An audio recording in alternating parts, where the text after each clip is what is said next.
Hello and welcome. I'm Dr. Adam Dorsey, a psychologist in Silicon Valley and the host of Super Psyched, a podcast dedicated to supercharging your life. Each episode contains fun, high-quality interviews with experts looking at psychology from all angles. Super Psyched is your tool to get more of what you want in your life and less of what you don't. Okay, time for the truth. There's gotta be a project you started but didn't finish. For me, I'll admit there are lots of those. Sometimes I realize the need to quit, which may have been legit, but in other cases, it was due to my not having had the tenacity to go all in, Rocky Balboa-style, and stay in the ring for the long haul. Our brains are wired for now, and not as much for later. While this has been important for our overall survival, it has some negative side effects. That's because, as all of us know, so many of the awesome things we want in life take time. To use a phrase of my guest, it can take many at-bats to get to the good stuff. So, to take us on a ride for that good stuff, my guest, one of the world's top executive coaches and a professor at Duke University's School of Business, Dorie Clark, will explain how and why to go for the long game.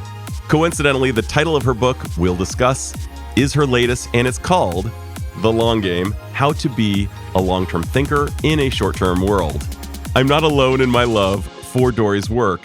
Among the many accolades her book has drawn, Forbes magazine said, Dorie's book helps us create the kind of interesting, meaningful lives we all seek.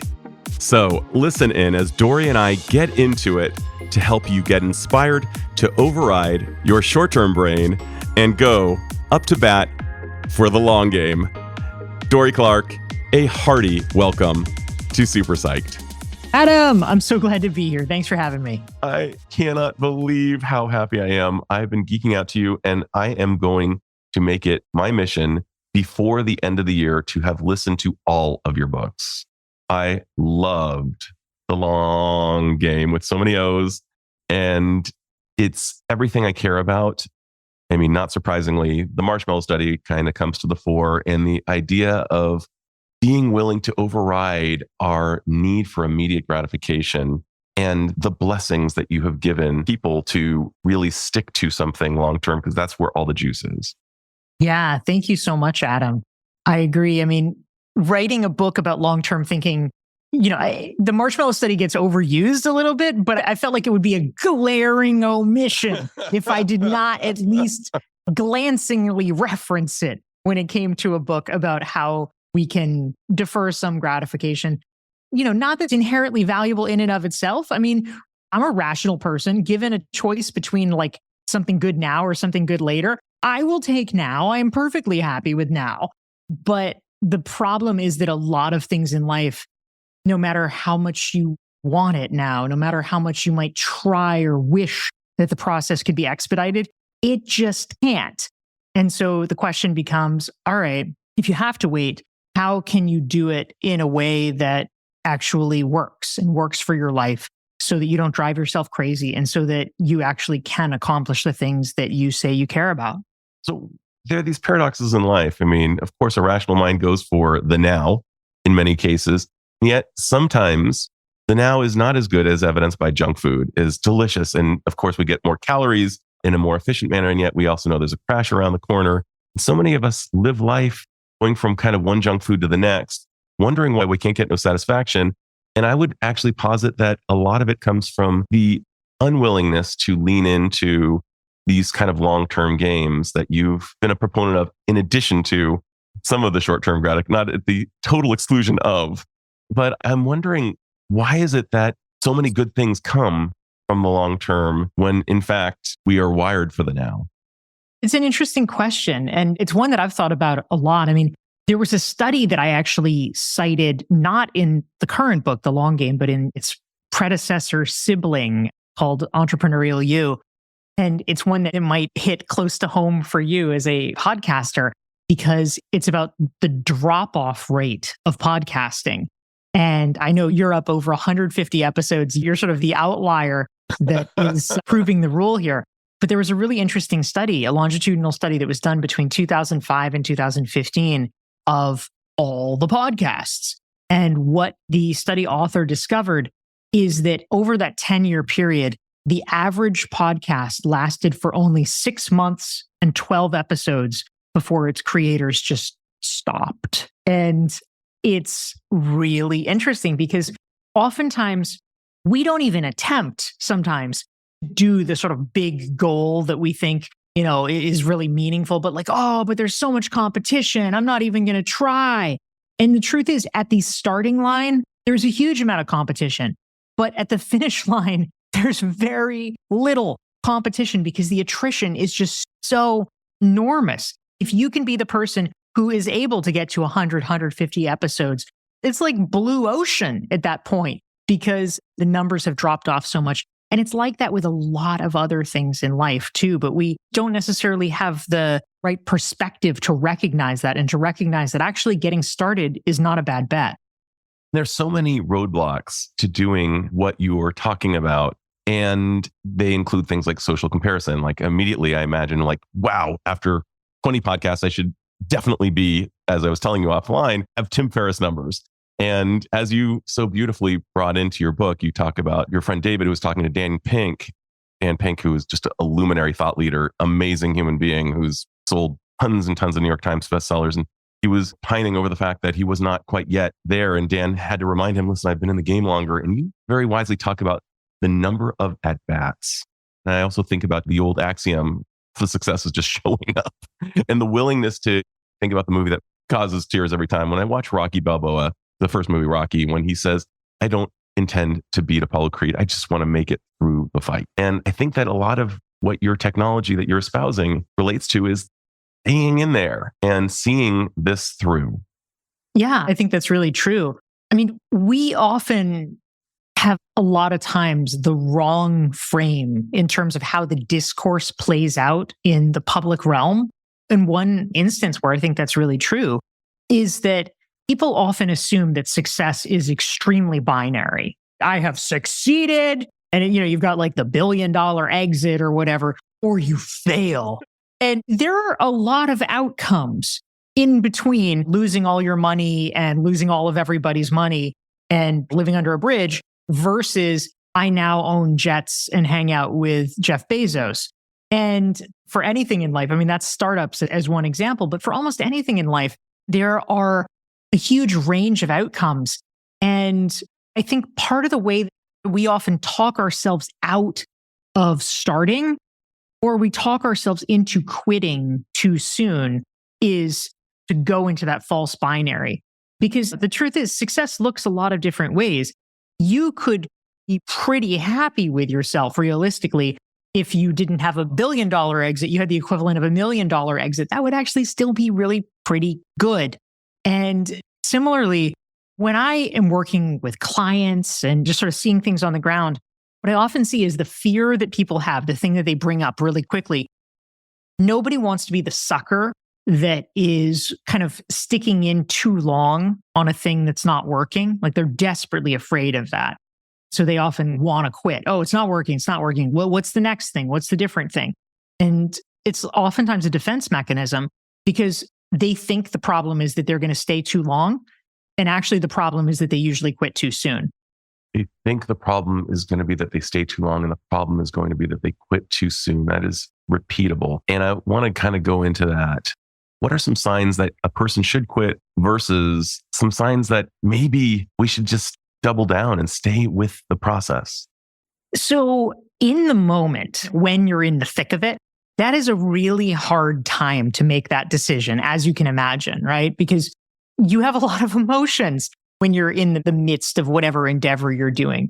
And it's hard for you to see the situation rationally. And so this is why I think it's so important, to the extent that we can, to try to set ourselves up for success beforehand. And that means a couple of things. One is getting together a kind of group of advisors, sort of mentor board of directors who are, your sort of rational people on the outside who are not buffeted by all these emotions of fear and greed and competition and shame and all these things. They can stand outside and they can be the ones to say, Adam, you're doing great, keep up. Or Adam, I don't know, maybe something else would work better. But you need to decide in advance, These are people who are rational and smart and informed, and I am going to trust them when they tell me things. That's number one. Number two, it's just a scoping question. A lot of times we fail to do basic scoping, basic reconnaissance, where whatever we're trying to do, we haven't really mapped out properly what has it looked like for other people who have attempted to do it. And this goes back to the example that you were citing from The Long Game earlier with David Burkus, who's a great friend and a great author. And he was kind enough to sort of lay bare in my book this example of him being so frustrated that he hadn't made as much progress as Daniel Pink. And what Dan said to him, which I think we all need to keep in mind, I call it time handicapping, because David's like, I'm not making the progress I should. And Dan Pink says, David, I've been in this business 17 years longer than you have. Of course you're not where I'm at. It's not even logical. So we have to build in the time handicapping and understand we shouldn't be measuring ourselves based on where Dan Pink or whoever our equivalent of Dan Pink is now. We should be measuring ourselves on the equivalent of where Dan Pink was 3 years into his own business. I think that's brilliant. And I love that you talked about the selection process of your advisory board and how crucial good selection is. We could just say, well, I like the person and therefore they are part of my advisory board, not really bearing in mind that, I mean, they're great people to hang out with, have a beer with, but not the best person to advise me on the course of my life. So yes, rational. And just to that point, I remember the point when I was dating my wife, when I just really doubled down. It was after I met her friends and recognized she had a good advisory board, because I knew that if there was something going on in our relationship and she needed external advice, she was going to get it from smart people. That was a big plus for the relationship as far as I was concerned. That's great. What a great criterion. I love that. Right on. And then I think about Warren Buffett and compounding interest, and which you kind of talk about quite a bit in the book. And when you talk about David versus trying to lean into Dan's experience, the compounding interest of being 17 years ahead is astounding. And you're also speaking to the idea of making a good decision versus just looking externally at results. I've been really schooled in the idea that you can make a great decision and get a bad result. You can make a bad decision and get a great result. But the important thing is that you continue to make good decisions informed by the advisory board. And so I just want to echo like, wow, that is spot on from where I sit, Dorie. Now let's just go to the least sexy thing in the world, and that is patience. You've talked about patience. Yoda talks about patience with Luke Skywalker. And you even talk about how just be patient can be a way of even trying to get somebody to shut up. So the word patient has a lot of implications in our mind, and it's so unsexy. How do we be patient? What are some things that you've noticed are good cognitive strategies to keep us in the patience zone? Yeah, I think you raise a really important point, Adam. It's true. I mean, at least pre-pandemic, over the last few years, the big zeitgeist in the business world is all about the hustle culture, and you need to be hustling. And I mean, yes, you can't be indolent. You can't be just like eating bonbons and expecting good things to happen. So, I mean, there is a role for hustle, but it's also true. I think about like the farmer with his crops. You can hustle all you want. The seed is going to grow as fast as the seed grows. It's not like, no, come on, bro, do it. Like, that's not going to help. And certain things in life are like that too. And, as with all things, right? It's like the wisdom to know the difference. There are places where you hustling and exerting effort can make a difference. And then there are places where it is literally completely irrelevant. And we just have to be wise about where we apply our energy and where we have to step back and say, all right, this is going to take as long as it's going to take, and I will just be here for that. So that's why I like to call it strategic patience specifically, just to sort of put a fine point on it. Because as you alluded to, one of the things that I've noticed over time is that just be patient. When people in power use it with you, sometimes it actually is a diss. It actually is a just wait your turn, little one. Just sit back. Stop bothering me. It'll come. And I mean, that's not helpful either, right? I don't necessarily believe that good things will necessarily happen. We do have to make them happen. But I think that the kind of watchful waiting of patience and just doing the work, right? It's all about what is your zone of control? What is your sphere of control? What can you do? I think of it very much in the sort of Karate Kid, like, all right, do your wax on, your wax off, and eventually you will be ready for the big fight. But you have to do those things first so you will be ready. Could not agree more. And one of the great benefits and one of the reasons that I'm committed to reading all of your books is you have a great capacity to zoom out to the macro and then zoom into the micro. And what I mean by the zooming into the micro is you give really good bite-sized tips of like, oh, and here's what you need to do.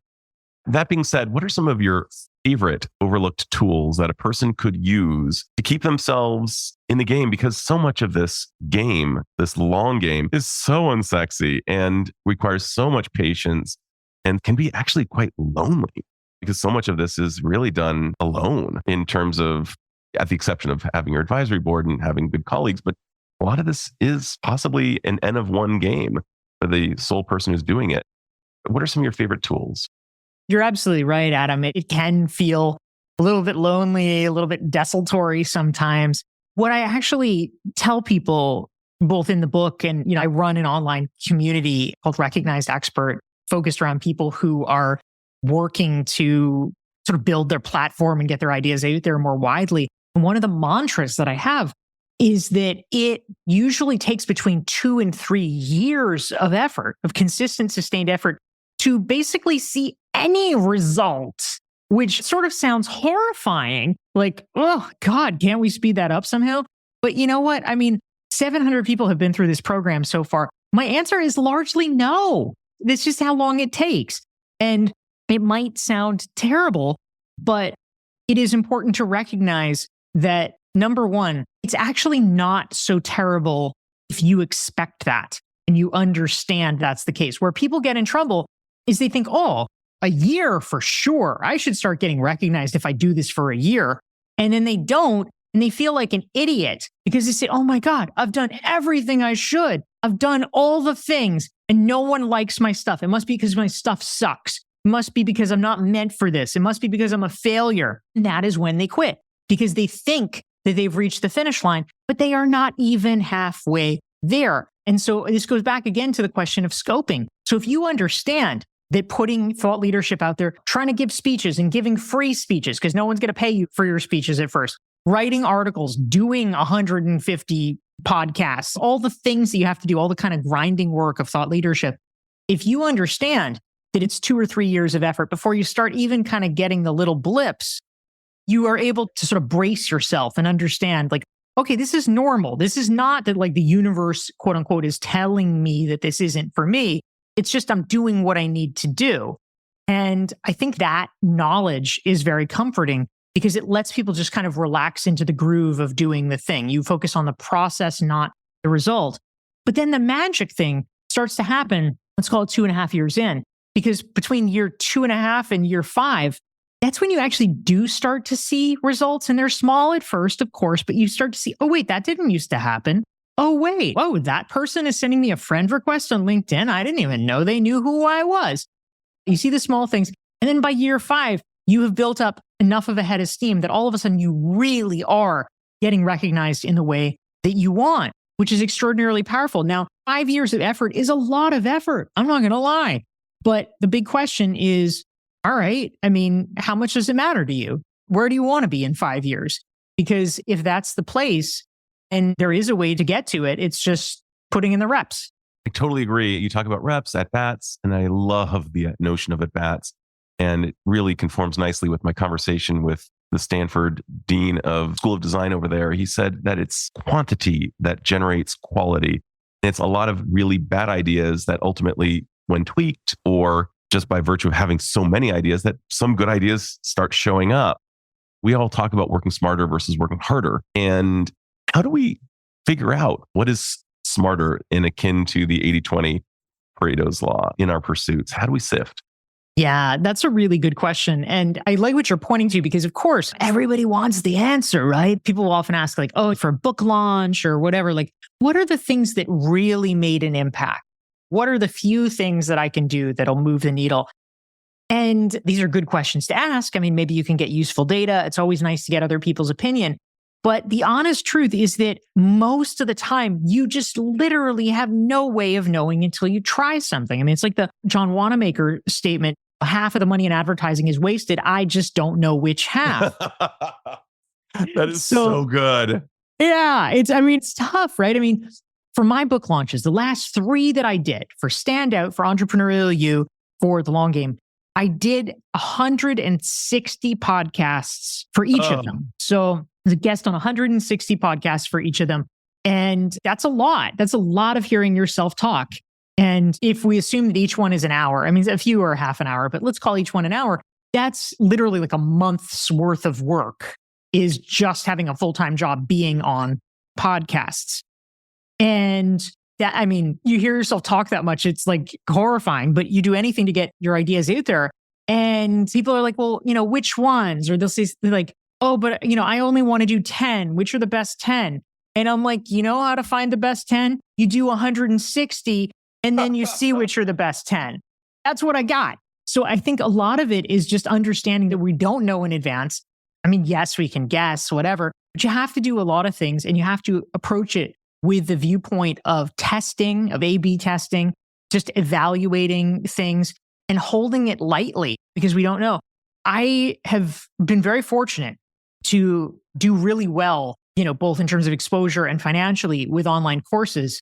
But part of the reason was I had no idea early on. I started experimenting with online courses. I did my very first one in 2014. So it's been 9 years now. And I didn't know. I didn't have a way of knowing which platform would be most effective. And so I've done courses with probably a half a dozen different providers. And some of them literally have made me like a few $100. And one of them has made me well over $2 million. And so it's just incredibly different, like this power law distribution. But I really didn't know until I tried it. 100%. And I love the degree to which I took joy in hearing about the advertising budget, 50%. We just don't know which 50% is going to hit. That's pretty much everything. I'm so glad I have a background in sales because I saw firsthand how big of a pipeline you need to have in order just to get your number. And the way you do that is you 10x at least the number of opportunities because you know that so many are not going to close. And the attrition amongst my colleagues was so high because there's something about these pursuits that have a lot in common with football and with sales. And that is a 2-yard run is not all that sexy, but a series of 2 to 3 yard runs can win the game. And we want these big outcomes. It's so delicious, but that's just not how this process works. Success is incumbent upon failure, which leads me to this question. I've talked to a lot of people about failure. The way you describe failure in your book is that failure is data. Best answer so far. I've heard a lot of really good ones. Failure is merely data. And I'm wondering, what have been some of your favorite mistakes, some of your favorite failures over the year? Because that's the cost of doing business. I appreciate that, Adam. And I'll just say the corollary to that is, it might sound glib to say, failure's data, but there's a really important complementary proviso that goes with it, which is that the reason that failure can be data is that I am a really big fan of people never betting more than they can afford to lose. If you bet everything, then failure is not data. Failure is like you're completely screwed and your life is over. So let's not do that. Bet a tiny bit. The way I think of it is if I go to a casino and I lose $10 million, that is an extremely bad failure. If I go to a casino and I lose $1, no one cares. No one notices. That's like, oh, well, And so I want us to make a lot of $1 bets. And then, we can learn from it. So, I'll give you an example. This is like a kind of classic failure example, right? Which is, it's not like your life is on the line, but you feel embarrassed sometimes if you quote unquote fail publicly. And so for anybody who's like trying to launch a new thing, they don't want to look like an idiot. Oh, hey, I'm doing this thing. And then it's like, oh, I guess I'm not doing that thing. No, never mind, because you feel bad.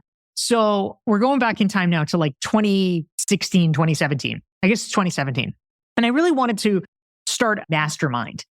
And a lot of people probably know what that is. But if one doesn't, that is a paid group where you bring people together and it's a group of business people and you all sort of have these strategy sessions where you talk together about your business challenges and opportunities. So I wanted to start one of these. I thought it would be really fun to be a convener. But the hard part about starting a mastermind is that because it is a group project, it's not like getting one client where the one client says yes to you. It's like you have to get like 10 people or however many people it is, and they kind of all have to say yes because it's not really worth it if it's like, oh, it's a mastermind, but there's two people or something, right? So you have to kind of get the balance. And everybody wants to know, like, well, who else is in it? Whatever, chicken or egg. So it's tricky. So I did not want to have the experience of like publicly being like, hey, I'm having a mastermind. And then not being able to get enough people because I thought, oh, that would be embarrassing. So the ways that I did like basic risk mitigation is instead of putting it out to like my broader list, to my broader audience, I put it out first just to people within my recognized expert community. So it's a much smaller group, first of all. So you're not failing in front of as many people, potentially. And then the second thing is I set a number in my head. I said, if I can get 4 people from the recognized expert group to say, yes, they want to be part of the mastermind, that will be my tripwire that I can go out to the broader list. So I did get 4 people from the recognized expert group, although 2 of them pretty quickly, we talked a little bit and they're like, no. So I only actually had 2 real prospects. So at that point I was like, all right, well, I'm not going to advertise it publicly. And so I talked to these 2 people in depth and I decided, you know what? I'm just not sure that I have enough of an audience yet or enough interest in this particular thing to actually have a legitimate mastermind. But so I reconfigured the program and I was able to do it, right? Because I had said, hey, I'm thinking about this. It's a pilot, I've sort of built in stuff like that. So I was able to configure a special program just for the 2 of them, which was not really a mastermind. It was more like sort of miniature group coaching, but it was a bespoke offering. So I was able to get some revenue. I was able to get experience kind of running a mastermind. And then by the next year, I had enough traction that I actually could launch the mastermind that I want. But I did it in sort of a step-by-step measured way that enabled me, even though I failed in the goal that I had of creating a mastermind that year, I was able to create something different and pave the way to do it in the future. So it's a little bit of a long answer, but that's one example. I love that so much. And one of the things that you're kind of speaking indirectly to is that in our neurophysiological presentation, there exists certain artifacts from years prior. We tend to get embarrassed socially when we fail. There tends to be extreme pain. In fact, we know through seeing brain imaging studies that rejection hurts as much as physical pain, and it hits the same pain receptors. So all of these things that come to the fore as you're considering this mastermind class, these are real and these need to be pushed through. And one of the things that anybody who reads your book is going to get is that you are a person who actually practices what you talk about in the book. When you say that it's important to be able to say no well in order to have a good yes on the other side of that no, you have been willing to say no to a trip to Grand Cayman. For me, that was the ultimate litmus test. Like, wow. And you were also willing to say, and on the other side of things, I'm willing to dare greatly. I will, with no history of doing so, write a musical. And I will find a way to make it happen. These are just incredible pursuits. And you've done these things and they're happening. I believe Lesbian James Bond is the topic of the musical. Is that correct? Yeah, exactly. Or, if the Ian Fleming estate is listening, it's not literally James Bond. Let's be clear. Right. Lesbian spies. Lesbian spies. Right. Yeah. But you're doing all of these things.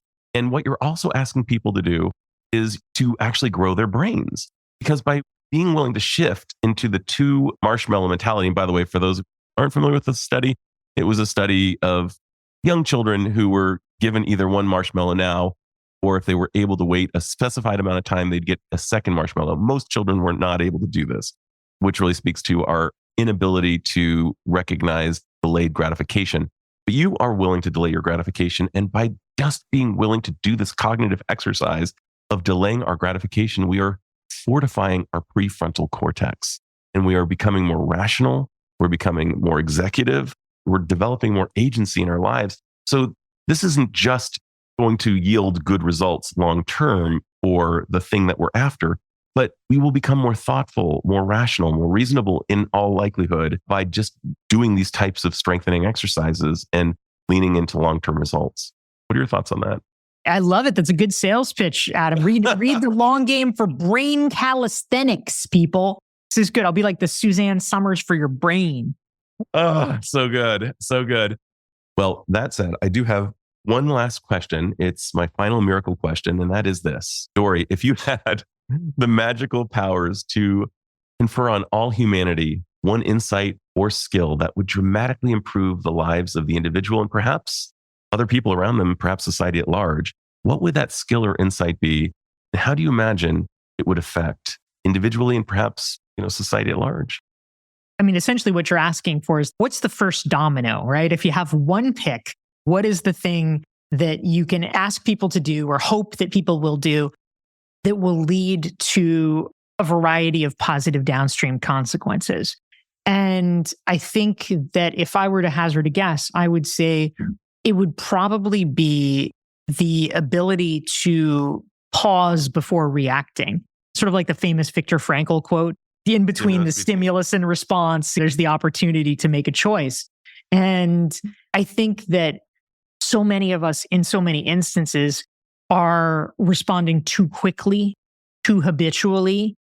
We might even know better. In fact, oftentimes we do, but we are so harried and frenzied in our contemporary society. We're just blitzing. We're just going hard and going fast on everything.